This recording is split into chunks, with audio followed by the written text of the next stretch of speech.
Bonjour la famille. Oui, été solo la mouké sur maladie oyo et na mboka na biso na Grand Congo ex Zaïre. Bandeko to la mukako to tikana kolala to bima na distraction. To bima na ba distraction oyo batieli biso à ce moment.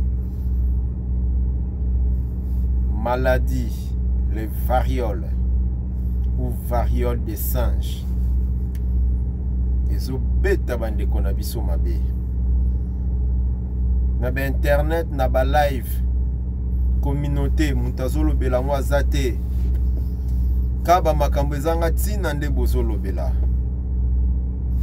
Batu bazo kufa na maladie variole des singes. Batu bayebi non traitement la ngote.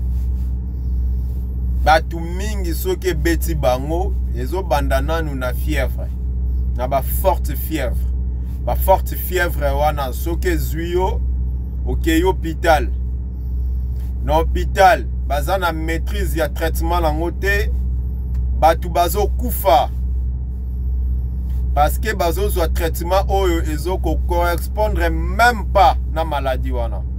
En plus maladie wana ndenge ba créer le yango. So zui na traitement ya mundele coûte que coûte kokufa. Bazo traiter yango juste traditionnellement. Mboka na biso eza la terre promise de la Bible. Oboyoka balobaka.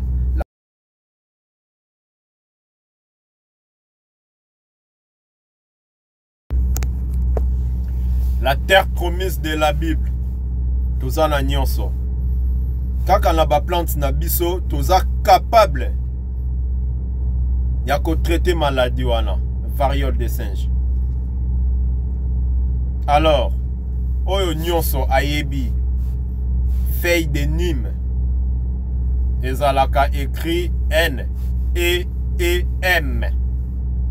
Nîmes. Feuille de Nîmes. Bêta internet feuille de Nîmes. Vous le verrez affiché. Bozwaka kamakasa wana. Bosala donc le nécessaire ya kokatango mikie.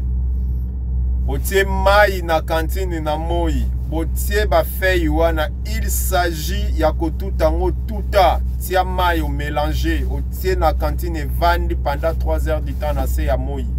Zwandeko oyo azana maladie wana sokola ye na yango na mai ya matiti wana 2 fois par jour pendant 3 jours successifs à sokolango et 4e jour boya opesa biso suite na internet est-ce qu'abiki ou pas bosalaka bongo feuille de Nîmes wana Botouti yango botie na mai na cantine ebele et vanda 3 heures du temps na se ya moi. Moi beta yango 3 heures après asokola yango 2 fois par jour.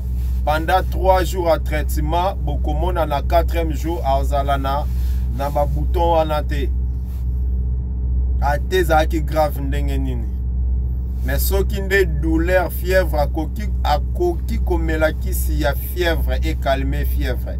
Mais traitement ya maladie wana eza